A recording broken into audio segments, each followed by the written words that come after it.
Three-star wide receiver Terrance Saryon flips to BYU.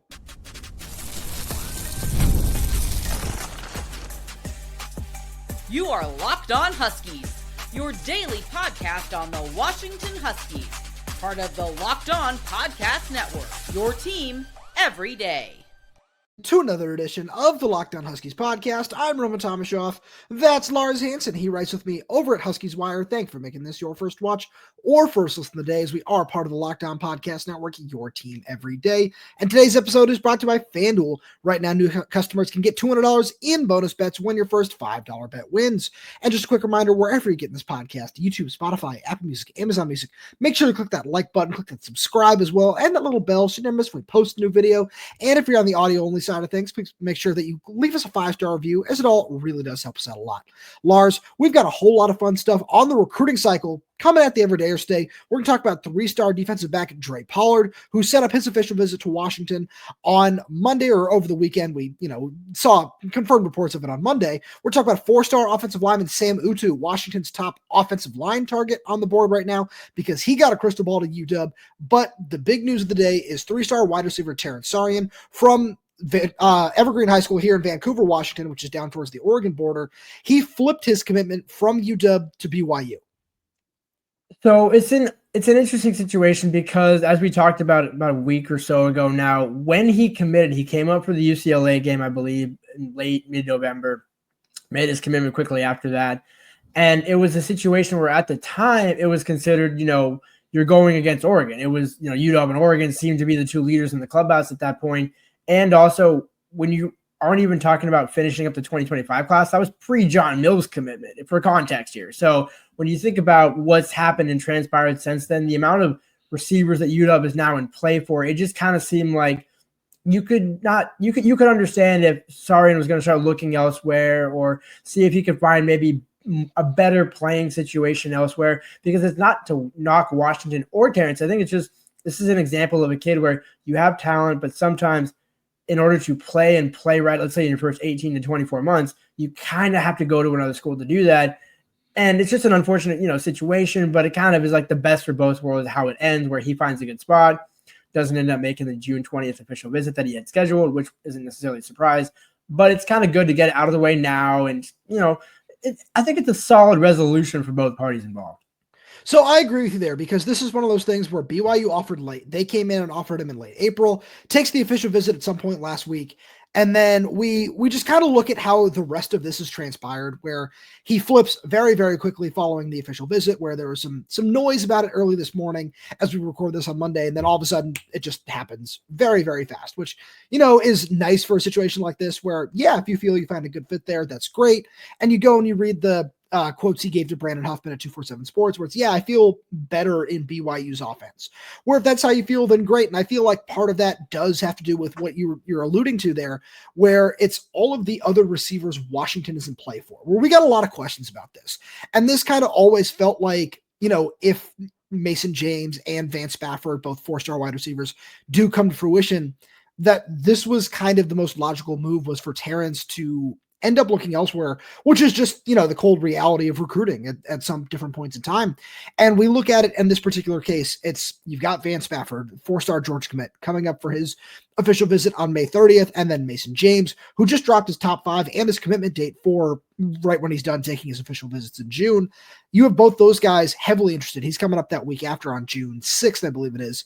And I look at all that and I say, the word I've been using when it comes to these similar skill sets is redundant, because that's exactly what this would have been if you're able to win out for both those guys plus Terrance Saryon, where again, that was the question we got a lot, where, hey, 3, 5'10", 5'11", 170, 175 guys, how's that going to work? And the answer was always, somebody is going to end up looking elsewhere. And it's what you and I have talked about with Vance. If you're able to flip one of the top kids in California away from an SEC school, you go and do that. And if you're able to take a 4-star wide receiver out of the South, which is something Washington does not do, you go and do that. And that's like you hit the nail on the head perfectly. It's just the kind of the nature of the sport nowadays. It's do it. You have to look out for your best interest. And clearly, obviously, we don't know exactly what the communication was like, but you have to imagine there was some communication between the UW staff and Saryon saying, hey, you know what, if you want to take that visit, go for it. If you need to feel like that's the best situation for you. And I don't think that quote, it obviously, when you say like, oh, hey, I feel better in their offense. I think, again, like you said, it's more alluding to just the general overall feel, not, oh, Jed's offense isn't good or BYU's offense is better than UW's, which I don't know, knock on BYU. I just don't think that would be the case. But I can understand from his feelings and his perception that would be a better fit for him. And similar to UW, where, again, if you have 3 of those guys, you already have a bunch on the roster that are young. There's only so many spots to go around. And some of those guys, like Vance Spafford, can play inside, outside. Mason James, to an extent, can play outside, more productive inside, more so as an inside guy. Saryon kind of in that similar mold. So there was no way in which you could take both, let alone all 3 in the same class, because knowing you're still going to want to take that big body X receiver on the outside. None of those guys match that. And I think it's a solid resolution because also you have to think his cousin, Ansu Sonoe from Lake Oswego, he already had been committed to the program. So it wasn't a case of, well, if you lose Saryon, maybe you lose Ansu. It was never that situation. Just to be clear for anybody wondering about that, because I know we mentioned that they have a family connection there. It's just, you have to do what's best for you. UW ended up being in a position where maybe I have a hard time believing Kevin Cummings didn't see it coming. No pun intended there. But just either way, it's like you take the commitment when he wants to, because, again, it's hard to tell an insane kid no, especially early on in the process. Let him secure his spot because you don't know how things are going to fall. But now once you reassess coming out of spring, it's like, well, we're in position for guys that we maybe thought we couldn't be in position for. Right?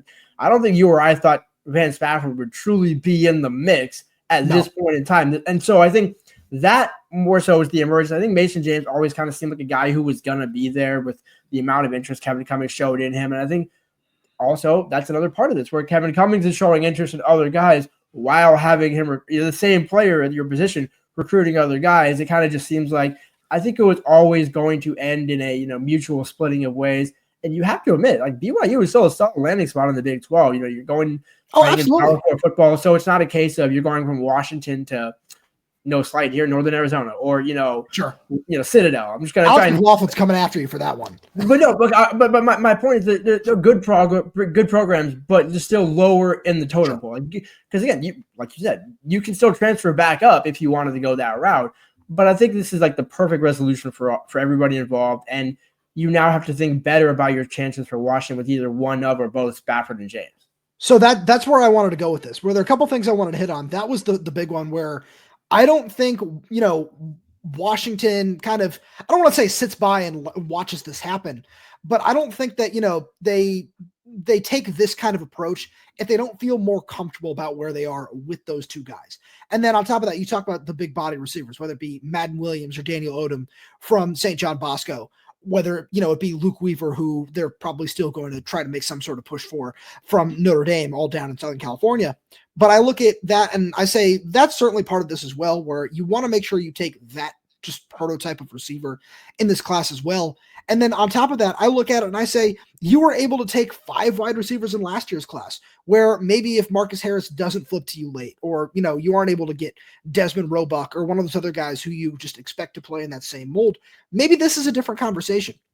But there's only so many spots, because I was kind of thinking about that once I saw the news, and I'm driving back home and I was like, there are a lot of young wide receivers that, they're going to compete for playing time, whether it be, thinking about 2026 now, Audric Harris, Kevin Green, everybody else in that room, Raiden Vinesbright, Chris Lawson, Marcus Harris, Desmond Roebuck, Deji Ajose, just all of those guys are just going to be in a position to just take a big step forward on the depth chart after we see Denzel Boston depart, after we see Omari Evans depart. And you're still going to, we're not saying that you can't continue to bring in guys, because you absolutely need to continue to do that.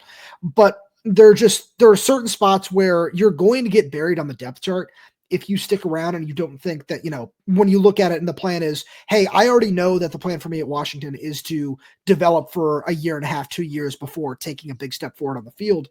And I think that plays into it as well, where BYU seems to be in a position to offer him more playing time early. But Lars, enough of the bad news. Let's get on to the good news, because 4-star offensive lineman Sam Utu got a crystal ball to Washington. And we'll get to that right after a message from our good friends over at FanDuel. The NBA playoffs are in full swing, and every night delivers highlight-worthy performances, major momentum shifts, and can't-miss moments. Whether it's a game-winning shot or a breakout player, there's never been a better time to get in on the action. FanDuel makes it easy to stay in the game before tip-off and live with player props, performance trends, and same-game parlays. Fans have more ways than ever to play smart and win big. You know who's trending in the right direction? The Washington Huskies. Lars and I were talking about their line over at FanDuel. Their over-under for wins is 7.5 right now. And we both believe that you need to go and slam that over because we love what Jed Fish and Damon Williams are going to be able to do with this team this season. An improved defense, improved in the trenches. We just absolutely love what this team brings to the table and think 7.5, taking that over right now, feels like a steal. If you're new to FanDuel, it's the perfect time to sign up. Head to FanDuel.com and place your first $5 bet. If it wins, you'll get $200 in bonus bets. Make every moment more with FanDuel, an official sports betting partner of the NBA. So, Lars, Washington has been making a big push for Sam Utu for a while. They got him up on an early official visit on April 25th. And, you know, it's nice to do that where it was clear that those were some big targets, right? Aaron Thomas was also on the visit. Got some more on him we'll get to in a little bit. Brian Bonner and the Denarius Gray, the 4-star Auburn commit at wide receiver. And it was one of those things where we know how this coaching staff feels about at least 3 of those guys, where Denarius Gray was a late add to the visit weekend, but we know how they feel with the other guys, which kind of shows how they feel about Gray. They really, really like those players as prospects. And this is one of those things where you've already got Cody Green in the boat. And if you add Sam Utu to that as well, this offensive line class, which was already really, really good, A, because of Cody Green, but B, you know, just the high-end potential of what Adiong Yang can bring to the table, you're all of a sudden, you're on a whole different level. It's exactly what we talked about coming into last season's class, where lay the foundation. You got Champ Talele, a 4-star, and that was kind of like the hallmark. That was the guy. Now you got, a composite 5-star and a 4-star if Sam Utu ends up committing to Washington.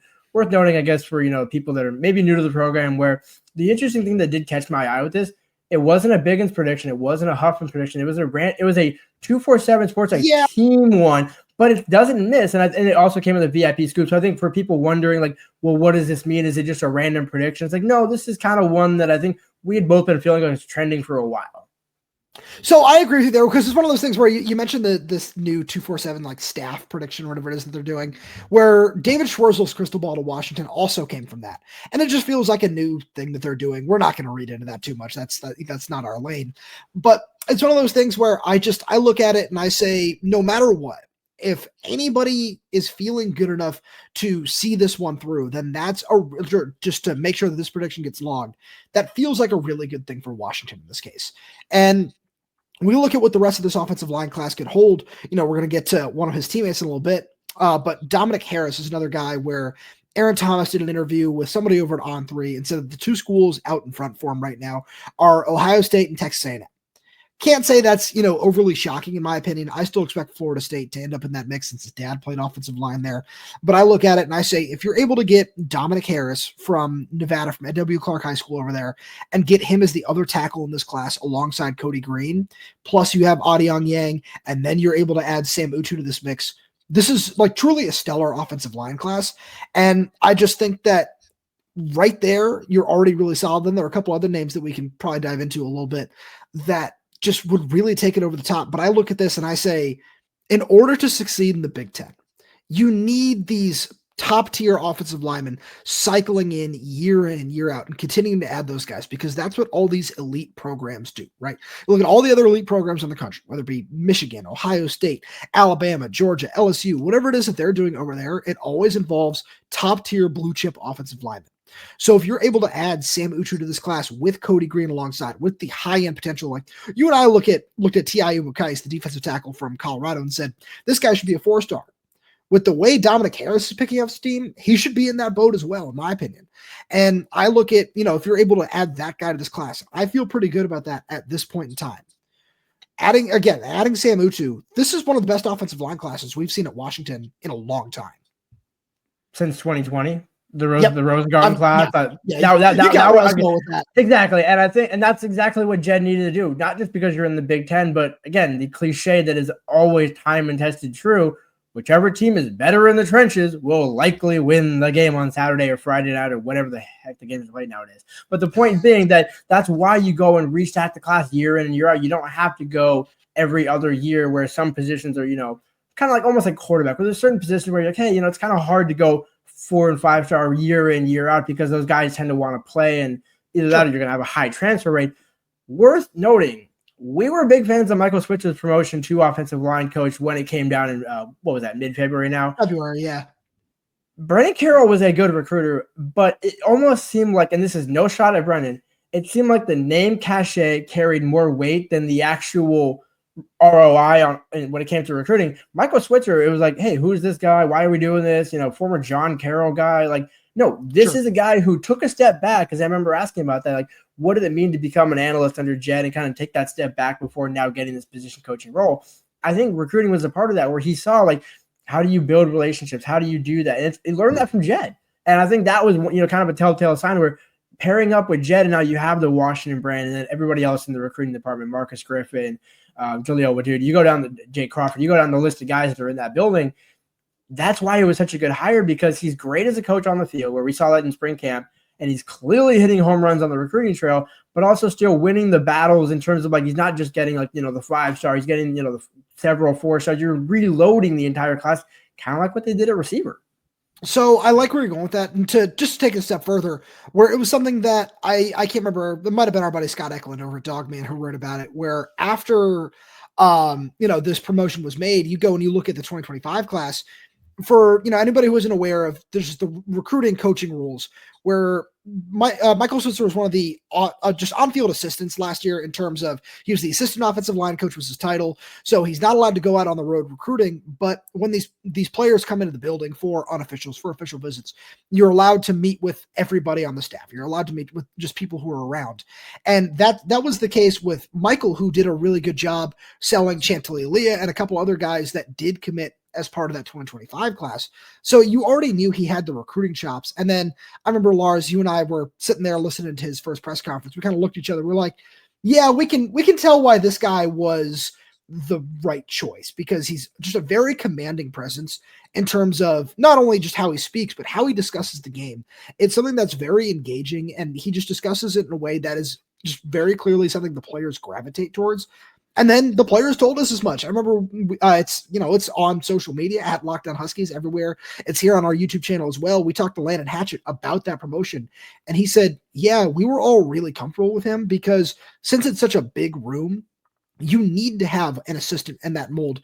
And that's what Mike Brewster is this year, especially for the interior guys that can meet with you one-on-one, because you can get lost in a 16, 17, 18 player room. And Michael Switzer was a guy we were all really, really comfortable with. And it's clear that recruits are getting that same message as well from him on the trail, which is great news, especially when I think about what Sam Utu brings to the table on the interior, because he's such an impressive prospect.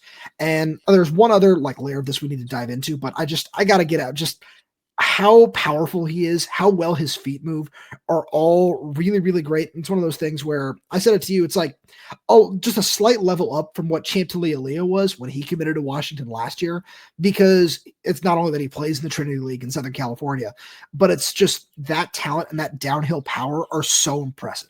And if you're able to continue to stack these guys who look like they can play early on in their careers, your offensive line is going to be in a great spot. Yeah, and it's the personification of what UW needed to do, where you just keep reloading, keep finding those guys. Worth noting, to clarify, projects more as an interior guard, not a center, but just because he does play tackle in high school. Not necessarily in the exact trifle town of mode, but just a guy that will start out on the interior. If he happens to kick out, so be it down the line. But I think when you look at what this class really needed, you have the hallmark tackle. Now you're going to potentially have the hallmark guard, and you're looking and thinking, pairing that with Pocky P now and Chantilly, you could have a 2-3 year run of offensive linemen that was like, you might be pressed to go to the 27 class. You're going to still take guys, but they're going to be hard pressed for playing time, because John Mills, Champ, all these guys are still there. And I'm already, missing a handful of names in that, which just goes to show how deep and healthy that room is going to be. One more thing I want to mention, shout out to our buddy Coker, one of our fabulous insiders. The link to that is down in the description below, by the way, who pointed out when has Washington ever gotten the best offensive lineman on modern day's offensive line and the best offensive lineman on Orange Lutheran's line? That's two premier schools in the Trinity League, and getting both of their best offensive linemen to come to Washington is something that I don't think I've ever seen. And I feel like, if you really dive into it, there really might not be a record of if that's ever happened, where that's just a premier league in Southern California, getting two of the best players out of that one, where if you go and you just look at the history of players that have been pumped out of that league year in and year out, it's so impressive. And getting those guys to come to Washington is a major statement if this one comes to fruition. But Lars, another guy who you and I are really intrigued by is 3-star defensive back Dre Pollard.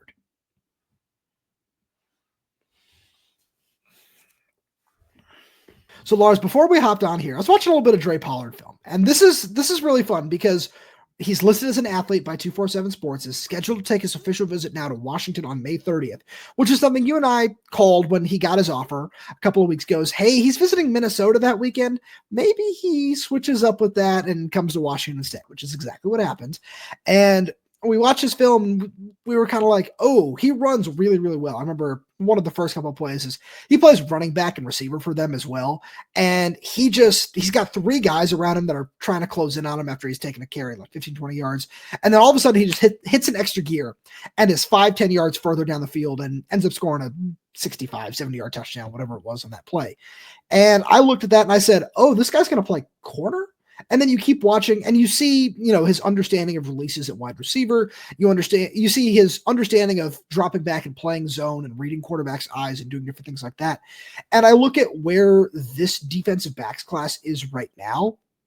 And I say, I completely get why you want to add this guy. I think he's a year or two away from playing, but I completely understand why you would want to take this guy to what is already a 3-man class and just have that talent in the room. And the bonus would be also coming from the same high school as you mentioned, Dominic Harris in the last segment, where from Ed W. Clark in Nevada. So again, when that offer came in, it was kind of one of those where we had kind of both talked about it, and we've talked about it since then, where it's like, okay, I see it. Now it's not necessarily, the Gavin Day, the big hitter, because look at what is he also kind of noted for? Track speed, 10, 100 meter dash and 200 meter and those sort of things. So playing outside cornerback, I'm curious to see, he's listed at 6 foot 175. I'm just curious, how can they develop that? Because usually you see track speed at receiver. You don't necessarily think of track speed at cornerback. It is good in terms of you can play with those guys maybe in the slot. I don't know if that would be necessarily the plan for him. But and that's what intrigues me about is where I understand it. But again, like you said, I understand it as long as it's 18 to 24 months down the road is when you're expecting him to start to see the field and really kind of round into his own, and that's when you'll have a better sense of him. But you just kind of look at the raw talent and think, I get it, I'll take it. And you look at the other schools, Arizona State, Oregon State, the third one, Arizona was in there. Anytime Jed could go against Arizona, that's just a bonus for us. We don't actually care, but it just always is a bonus in that sense. And I think, given the amount of effort that they've really seemed to put into the state of Nevada, which does produce several, not just Roma Dunes, obviously goes without saying, but just Nevada's been a pretty good consistent state for recruiting, high level prospects. And so while he might not have that label of a high level, you can see down the line, maybe that could come to fruition once he gets coached up by Brian Walter and John Richardson and the rest of the staff. Yeah, absolutely. Where, shout out to Troy Fautanu in that same light, right? Another Vegas guy. But I look at what the secondary class is right now, where you've got Elijah Durr, who's just a true outside corner from Mount Tahoma High School down Tacoma. You've got Kasani Giles, who looks like a nickelback, and then CJ Lavender, who's going to end up at safety. So the class is already getting somewhat full, but I look at it and I also say, I feel like you have the opportunity to take a whole bunch of guys if you want to, because you're going to lose a couple of safeties after the season. You're going to lose a couple of corners as well. You already saw Caleb Presley hit the transfer portal, and if you want to take some of these guys that project out long term, that's great. If you think your short term future at corner, when I say short term, I mean 2026, because we know what it'll be in 2025. Is, let's just say it's Dylan Robinson and Leroy Bryant, and you're happy with that, great. And you want to take some of these guys, whether it be Darian Clemens or Ramon Adams, who are already in the room, plus Elijah Durr, and let's just say it's Dre Pollard on the outside, to continue to develop behind them, that's great, because you know that Dylan Robinson can be that guy for you for a couple of years. That's just certainly how the staff seems to feel about him, and you know that Leroy Bryant can do the same thing for you on the other side, it's you feel comfortable with where that room is. Because I look at Ramon Adams from the 2025 class in a similar light, where it's okay, I see the athleticism, I see why you really like him and why you want to take him. It's not there yet, and that's okay, because and especially in this case, Dre Pollard is still a junior in high school. Like, there's still a very long way to go in his development. And I look at it and I say, if you let him sit behind a couple of these guys, I think Leroy Bryant would be the best case, in my opinion, to have him just learn from somebody and just have him continue to develop and hone what I believe 247 Sports said it's a 10.61 is his best 100-meter dash. That's legit top-end speed right there, especially at the cornerback position. And I really like where that's going. And it proves that this coaching staff, especially, John Richardson, Taylor Mays, they have a real eye for talent in the secondary. And they also know their track record speaks for itself in terms of being able to develop guys that might have been overlooked or undervalued for one reason or another. And I think that's why you go and hire a guy like Brian Walters to be the defensive coordinator with your defensive background. John Richardson, literally, whether it's Wyoming, Washington State, Arizona, throw him into the middle of the Pacific Ocean and he'll find a way to recruit and develop, defensive backs, just because that's just who he is. And Taylor Mays gets an honorable mention, even though he's with the safeties. Just the overarching feel of like, that's why you're betting on yourself as a coach, that I can mold this guy. And where, in an interesting way, there was a former UW coach who kind of had that way, but John Richardson, I think, he has a different vibe about him, and that's what makes me so curious of how do you develop track speed at cornerback and make that into an action? Like, where does that come to fruition? Because Leroy Bryant does have speed, but it's like he's more physical, I think, at this point than Pollard. But can you coach physicality, or how do you get the physicality out of Pollard? Because otherwise, I'm not thinking a position change might come in terms of maybe he becomes more of a roving defensive back and you just see how you can use his speed with mismatches in the slot. But I think overall, I think you're betting on the talent. You see the projectable body. You see kind of the relationships that are also involved with, Dominic Harris. And I don't think this is we're going after Dre Pollard so we can secure Dominic Harris. That's just not the way the staff does business. But I do think, again, when you can take good talent, you take good talent. And then, you got Kasani Giles, CJ Lavender, all the rest of the class. You kind of like where you're at. So I'm glad you just wanted to finish it off that way, because that was one of the things that I wanted to make sure we mentioned before we get out of here, is if this defensive backs class, like let's say Jaron Jones goes somewhere else, and you round out this defensive backs class with Gavin Day and Dre Pollard, that's a really, really solid group, because you address the immediate needs where, we look at the long-term future at safety, and Ryland Dillard-Allen is certainly a big part of those plans. And the thought was, when we talked about Chase Calicut, who left Washington off his top three on Monday's show, was you want one of those big-bodied safeties. And if Gavin Day ends up being that guy, you're really, really happy with that. That looks like it's going to be tough to secure his commitment, but Washington has put themselves in a good spot for him so far. But if you take those two guys to round out the class, you're sitting in just a really nice spot where you've got the high-end guy that can play right away if you need him to. Plus, you have some really promising long-term projectable pieces where if they pan out, that's really great for just this staff's already really nice track record of development. Yeah, it's a very interchangeable class. I think, because I get tired of using the word projectable class because, well, theoretically, the whole class is a projection, if you think about it in that sense. But you're kind of checking off all the boxes. You're covering all the bases where you don't necessarily know how it's going to work out down the line. Obviously, you hope your vision of this guy playing this position, he grows at 15, 20 pounds, whatever you want to call it. But I think no matter how it works out, you can see all those 4 or 5 takes penciling out and working out in various ways, whether it's exactly how they envision it right now, or, again, Gavin Day is a hitter, so that just kind of goes without saying. There's going to be certain guys that deliver in certain ways, but how the rest of the class molds out, that's where you have the coaching come into play, where John Richardson can get creative. Brian Walters can get creative, especially when you talk about winning one-on-one matchups. That's the whole point of getting a versatile mix of, an eclectic mix of defensive backs just in general, because it allows you to do so many different things on Saturday that really, becomes hard to go against when you're an opposing offense. No, you're absolutely right, because we look at this group where, Devon Benjamin has been the high-end name the entire time, where it's just, hey, are you able to go out and get that guy? Can you get that guy? And I don't think the chances are zero. And if you find a way to add him to this class, great, you're going to be more than happy with that. But we're just looking at what just feel like more realistic options right now for UW, and none of these are bad options. And, you call it just a really nice mix. It's the versatility of this where, Kasani Giles looks like he's going to mainly play nickel as of right now, but that's the kind of guy who can play outside if you need him to. CJ Lavender told us, yeah, he's going to play safety when he gets to UW, but we've seen him play nickel. We've seen him play outside. And it's just, if you grab a bunch of those guys just in that mold of, yeah, I can play anywhere in the secondary, that's great. And you can find ways to make it work when you get on campus. And it feels like Dre Pollard has that sort of athleticism, but you just look at his frame and where he is right now. It's, yeah, if he sticks an outside corner, you're going to be happy with that too. Yeah, and I think that's like we're saying, no matter how it ends up working out, you can at least be happy with, the talent is going to come to fruition in some way, shape, or form. And if it doesn't, you're still taking enough bodies to where 3 out of 4 are going to pop, 3 out of 5 are going to pop, 4 out of 5 are going to pop, because you never have all 5 pop. I mean, even in really any position, let's call it, like, it's hard to have every single one of your commits and signees actually, be a hit. But it's, again, you're still betting on the upside. You're still betting on the traits that you see, which is why they offered, which is why they're not the only school a P4 school that kind of wants him. Lars, as always, thank you so much for being here. Thank you to everydayers tuning in. We really do appreciate your support. We got so much more fun stuff coming for you throughout the offseason. So please make sure you subscribe wherever you get your podcasts. Whether that's YouTube, Spotify, Apple Music, Amazon Music.